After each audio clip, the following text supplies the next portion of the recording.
It has been a long road to get this big fight for Golovkin since you brought him over in 2012, made his HBO debut against Proxima. Yeah. Talk about the journey it's been trying to get that big fight for him, and how much Golovkin has changed in that time span. I'll tell you, Mike, ironically, it's been about 5 years since he made his HBO debut when he came over here to the U.S. And now, 5 years later, he's involved in the biggest fight in the sport of boxing. It's been a tremendous ride. The response we've gotten from announcing this fight on the 16th has been it's just been tremendous.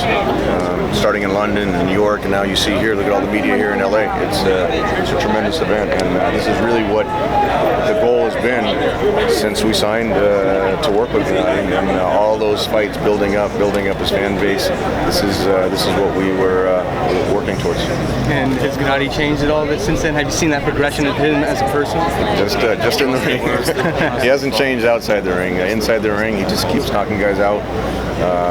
We're very confident he's going to win on the 16th. I know Canelo and Golden Boy are confident that they're going to win, and that's what makes these type of fights special. When both guys think they can win, it's a very evenly matched fight. The way Canelo fought against Chavez in his last fight was tremendous, and Gennady keeps getting better, and I think you'll see the best performance of his career on September 16th. All right, thank you very much. Tom, Albert with Instant Boxing. You've got about maybe 900 to 1,000, maybe a couple thousand fans. A lot of people, yeah. And the vast and those are just the fans that were let in. Those were we had to limit it to a certain capacity. The vast majority of these fans are of Mexican-American descent. However, about 50% of these fans are rooting for Gennady Golovkin. What a marketing job you guys have done, a PR job you guys have done in getting Gennady Golovkin's name out there and building his fan base. Tell me a little bit about how that came about, building the Mexican-style brand. Well, I think a lot of it, most of it has to do with Gennady's style in the ring. I mean, Abel Sanchez taught him to fight in the Mexican style. He really modeled his style after the great Julio Cesar Chavez Sr.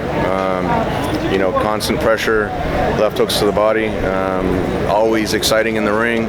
He's not going to be afraid to get hit to make an exciting fight, and that's what the Mexican fans really appreciate. They're one of the most educated boxing fans out there, and they really appreciate the talents that Gennady brings inside the ring, but also his humbleness and his character outside the ring.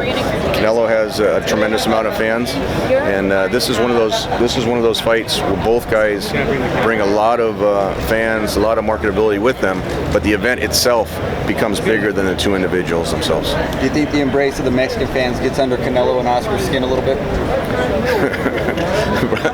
I think there was some pressure when Canelo gave up the WBC title. I think he was the first champion in history from Mexico to give up a WBC title. So I think that really got under his skin. There really wasn't, once he gave up the title, there wasn't any pressure for him to fight Gennady. And I think he wants to prove that he's the best out there. And the only way he can do it is if he fights Gennady. And the same thing with Gennady. The only way he can prove that he's the best is fighting a guy like Canelo, and that's what really the winner of this fight should be the best in the sport of boxing. And Tom, you said something very interesting. Hi, it's Henry, Boxing Squad. Yeah. Now, you mentioned that Canelo gave up the belt. Did you think him not having the fear of facing GGG had something to do with that, or was it not the right timing? I think I think it was just the timing on their side. They wanted to take another fight in the junior middleweight division.